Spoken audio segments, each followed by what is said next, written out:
Hello dear students, कैसे हो? I hope आप सभी स्वस्थ होंगे, मस्त होंगे और जबरदस्त होंगे। मैं आपका अपना आयुष सर आप सभी के लिए एक बहुत ही इंटरेस्टिंग टॉपिक लेकर के आया हूं जिसका नाम है रॉल्ट्स लॉ।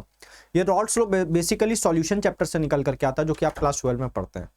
रॉल्ट्स लॉ पे सवाल जेईई मेन में कई बार पूछे जा चुके हैं और रॉल्ट्स लॉ बहुत ही आसान सा टॉपिक है कि अगर आप इसके फॉर्मूला को अच्छे से समझ जाते हैं कि किस तरीके से कहां पर कौन सा फॉर्मूला को अप्लाई करना है और किस तरीके के सवाल आपके जेईई मेन के एग्जाम में आ सकते हैं, तो आपके लिए मैं बताता हूं सरलता से +4 लाना बनता है ना। वहां पर बहुत आसानी से आप +4 ला सकते हैं।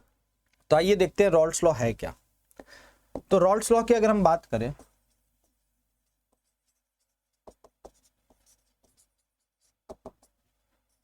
रॉल्ट्स लॉ बेसिकली आपको क्या बताता है, किसी भी कंपोनेंट का जो भी सॉल्यूशन जिससे मिल करके बना हुआ है उसका वेपर प्रेशर कितना है, उसको कैलकुलेट करने का एक तरीका आपको समझाने का कोशिश करता है। मतलब यहां जो भी कंसेप्ट हम पढ़ेंगे उससे पहले हमको यह समझना जरूरी है कि आखिरकार वेपर प्रेशर क्या होता है। तो मान लीजिए आपके पास एक कंटेनर है और उस कंटेनर में एक लिक्विड भरा हुआ है।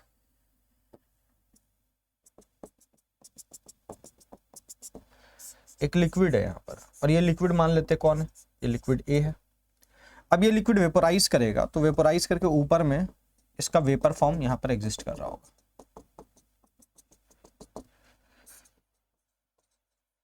ये यहां पर वेपर फॉर्म इसका मौजूद होगा। अब होता क्या है कि एक समय ऐसा आता है कि लिक्विड और वेपर के बीच में इक्विलिब्रियम एस्टेब्लिश हो जाता है। मतलब लिक्विड से वेपर बनने की जो प्रक्रिया है उसको हम कहते हैं वेपोराइजेशन, और वेपर से लिक्विड बदलने की जो प्रक्रिया उसको कहते हैं कंडेंसेशन। तो होता क्या है, at equilibrium the rate of vaporisation जो होता है बेटा,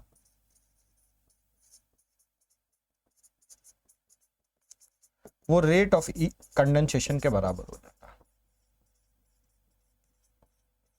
और जब ऐसा होगा कि इक्विलिब्रियम पे दोनों के रेट समान हो जाएंगे और उस समय ये जो वेपर इस लिक्विड सरफेस पे प्रेशर एक्सर्ट कर रहा होगा उसी को हम क्या कहते हैं, vapour pressure of a pure liquid. अब ये बहुत ही आसानी तरीका से आप vapour pressure of a pure liquid निकाल सकते हैं by using the concept of equilibrium, that is Kp is equals to partial pressure vapour.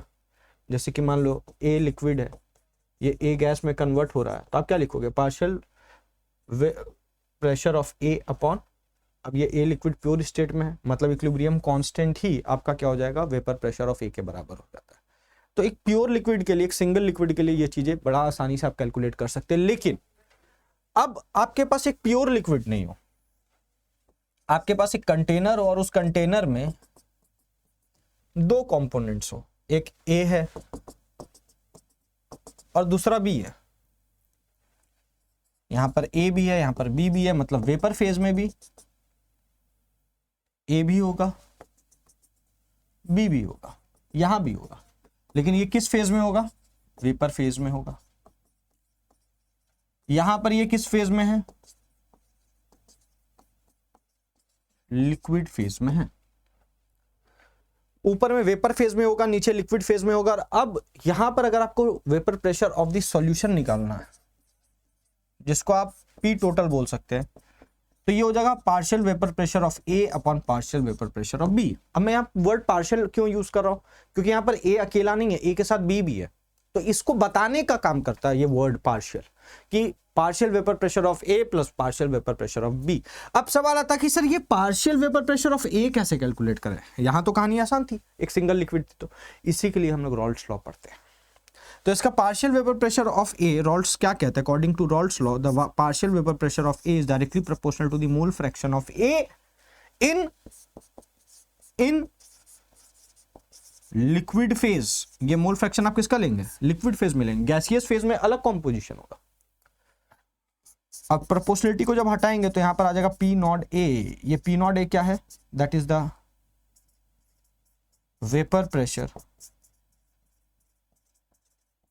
Of pure A, मतलब जब ए अकेला था तब क्या वेपर प्रेशर होगा, उसको हमको क्या चीज से मल्टीप्लाई करना, उसके मोल फ्रैक्शन से। क्लियर। सिमिलरली पीबी बराबर क्या हो जाएगा,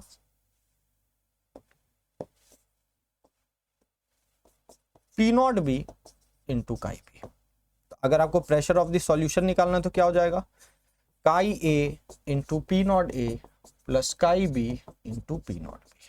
ये मैं तब के लिए मानकर चल रहा हूं जहां पर ए और बी दोनों वोलेटाइल है, जहां पर ए और बी दोनों वोलेटाइल है। अब जो भी अगर कोई कंपोनेंट ऐसा हो वहां पर जो नॉन वोलेटाइल है तो उसके कारण उसका पार्शियल वेपर प्रेशर क्या हो जाता है, 0 हो जाता है। तो यहां पर मैं क्या कंसिडर करके चल रहा हूं कि A and B both are volatile in nature. Clear? अगर कोई भी कंपोनेंट यहां पर ऐसा हो जो कि नॉन वोलेटाइल है तो उसके कारण उसका पार्शियल प्रेशर क्या हो जाएगा, 0। ठीक है, अब सवाल क्या आता है कि ठीक है, इससे तो हम आसानी से पी टोटल निकाल लेंगे, या किसी एक कंपोनेंट का भी हमको पार्शियल प्रेशर निकालना है, वेपर प्रेशर निकालना है तो हम निकाल सकते हैं। अब यहां पर एक और कॉन्सेप्ट का यूज होता है, दैट इज कॉल्ड रिलेशनशिप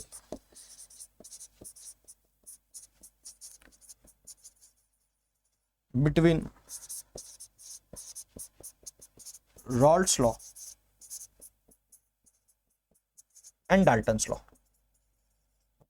अब सवाल आता है सर ये रिलेशनशिप क्या है इन दोनों के बीच में, इन दोनों के बीच में रिलेशनशिप ये है क्या और इसका यूज हम कहां करते हैं। बहुत बार क्या होता है कि सवाल आपसे ये भी पूछ लेता है कि इस वेपर फेस का क्या कंपोजिशन है। लिक्विड फेस का कंपोजिशन दे दिया, वेपर फेस का पूछ ले, या वेपर फेस का दे दे, लिक्विड फेस का पूछ ले। तो अगर हमको वेपर फेस का कंपोजिशन निकालना है तो हमको इस रिलेशन का यूज करना पड़ेगा। कौन सा? रॉल्ट्स और डाल्टन्स लॉ के बीच में क्या रिलेशन है।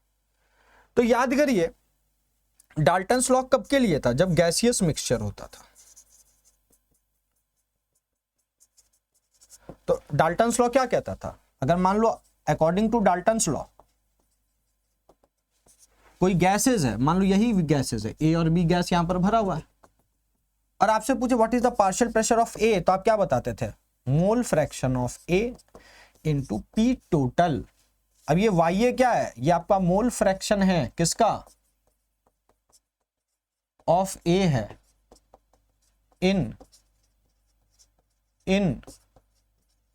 Gaseous phase. कहां पर है, गैसियस फेज में ए का ये मोल फ्रैक्शन है, तो पार्शियल प्रेशर ऑफ ए क्या हो गया, वाई ए इंटू पी टोटल। लेकिन अकॉर्डिंग टू अगर हम रॉल्ट्स लॉ निकालें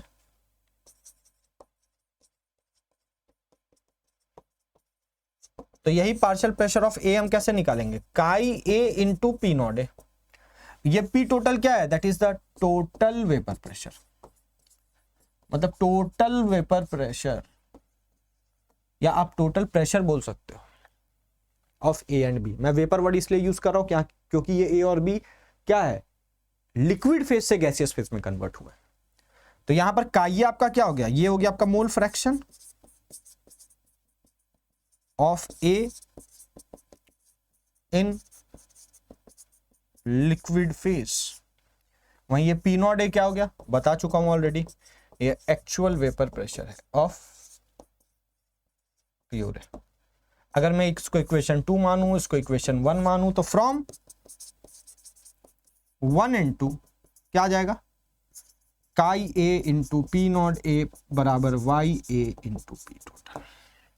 तो आप आसानी से, अब पी टोटल कैसे निकालेंगे, तो पी टोटल हम रॉल्ट्स लॉ का यूज करके निकाल सकते हैं। पी टोटल हम रॉल्ट्स लॉ का यूज करके यहां से निकाल सकते हैं। पी टोटल आ गया, पी नॉट ए दिया होगा, काई ए दिया होगा, वाई ए निकल जाएगा, वाई ए दिया हुआ, पी टोटल दिया हुआ, पी नॉट ए दिया हुआ, तो काई ए निकल जाएगा। मतलब आप घुमा फिरा के लिक्विड फेज या गैसियस फेज का vapour pressure, partial vapour pressure find out कर सकते हैं, या उनके कॉम्पोजिशन को फाइंड आउट कर सकते हैं। अब यहां पर एक और पॉइंट आता है कि मान लीजिए सर हमको y A and y B दे दिया, मतलब mole fraction of A and B in gaseous phase दे दिया, और बोला पी टोटल निकालो। तो एक तरीका है कि पहले मैं रॉल्ट्स लॉ, डाल्टन्स लॉ का रूल लगाऊं, फिर जाके काई बी निकालूं, फिर P naught A into chi A plus P naught B into chi B करूं, लंबा चल जाएगा। एक शॉर्टकट फॉर्मूला बता रहा हूं, 1 बाई पी टी बराबर 1 by P A upon P naught A plus Y B upon P naught B. इसका यूज करके आप आसानी से पी टोटल को कैलकुलेट कर सकते हैं। Is it clear? आइए इससे रिलेटेड कुछ सवाल भी करें जो जेईई मेन में पूछा गया है। तो यहां पर आपके सामने सबसे पहला सवाल आता है कि the vapour pressure of a pure benzene and methyl benzene at 27 degree Celsius is given. Pure benzene कहने का मतलब पी नॉट ए और पी नॉट बी दे दिया, मैं बेंजीन को ए मान रहा हूं और मिथाइल बेंजीन को बी मान रहा हूं, ठीक है। तो पी नॉट ए आपका क्या दे दिया है 80 टॉर, वहीं पी नॉट बी आपको क्या दे दिया है 24 टॉर। बोलता था mole fraction of methyl benzene in vapour phase in equilibrium with an equimolar mixture of those two liquids. मतलब आप जब इन दोनों को आपस में मिक्स करेंगे तो उनका मोल सेम रहेगा, मोल सेम रहेगा तो काई ए क्या हो जाएगा 1/2 और काई बी क्या हो जाएगा 1/2। आपसे क्या पूछ रहा मोल फ्रैक्शन ऑफ मिथाइल बेंजीन, मतलब इसका आपसे क्या पूछ रहा वाई बी को फाइंड आउट करने बोल रहा है। बहुत आसानी से फाइंड आउट कर सकते हैं। तो पहले आप क्या करेंगे पी टोटल फाइंड आउट करिए, तो पी टोटल क्या हो जाएगा 80 इंटू 1/2 प्लस 24 इंटू 1/2, ये हो गया 40, ये हो गया 12 और ये आ गया पी टोटल 52। आपको वाई बी कैलकुलेट करना है तो आप क्या करेंगे P naught B into chi B बराबर Y B into P total. P naught B कितना है 24, काई बी आपका कितना आ रहा है 1/2, वाई बी कितना है निकालना है, अब पी टोटल आपका कितना हो गया 52, ये हो गया 12। तो वाई बी बराबर क्या आ जाएगा 12/52। सॉल्व करेंगे तो आपका 0.2322 कुछ आएगा। आपको किस में आंसर चाहिए 10 to the power -2, nearest integer 23.22 into 10 to the power -2, nearest integer आपका क्या आ गया बेटा 23। गॉट इट और नॉट? कितना आसान सा सवाल है। ठीक इसी तरीका का एक और सवाल है हमारे पास, आइए देखते हैं इसको। दिखने में खाली बड़ा लग रहा है नहीं, है ना। और देखते हैं the total pressure observe by mixing two liquid A and B. Total pressure आपको दे दिया, तो पी टोटल आपको दे दिया 350। कब? जब मोल fraction of A that is काई ए 0.7 है एंड काई बी आपका 0.3 है। ठीक, तो यहां से पी टोटल बराबर आप क्या लिख देंगे chi A into P naught A plus chi B into P naught B. P total आपका कितना आ गया 350, काई ए हो गया 0.7, पी नॉट ए पता नहीं, इसको पी नॉट ए ही रहने दो, plus chi B 0.3 into P naught B. अब मैं चाहूं तो इस इक्वेशन को और थोड़ा सिंप्लीफाई कर सकता हूं, 7 इंटू पी नॉट है, यहां एक 0 और डाल दो, ये मेरा एक इक्वेशन बन गया। क्लियर? आगे क्या बोला? बोला द टोटल प्रेशर बिकम्स 410। बोलता है टोटल प्रेशर अब कितना हो गया 410 हो गया when mole fractions are changed to 0.2 and 0.8। मतलब अब हो जाएगा 0.2 into P naught A plus 0.8 into P naught B. तो क्या होता है find the vapour pressure of pure A, मतलब हमको क्या फाइंड आउट करना है P naught A find out करना। यस और नो बेटा? यही फाइंड आउट करना है ना। तो अपन यहां पर क्या करेंगे अगेन इसको थोड़ा सिंप्लीफाई कर देंगे, इसको और सिंप्लीफाई कर दिया, बोलो कोई दिक्कत है क्या? नहीं। अब ये मेरा इक्वेशन 2 बन गया। हमको क्या चाहिए ए चाहिए, तो हम बी को एलिमिनेट कर देंगे। बी को एलिमिनेट करने के लिए इसको क्या करेंगे 8 से मल्टीप्लाई और इसको क्या करेंगे 3 से मल्टीप्लाई करेंगे।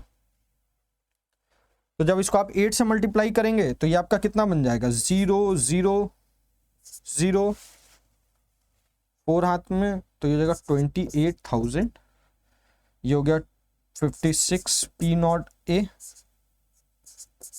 Plus 24 P naught B.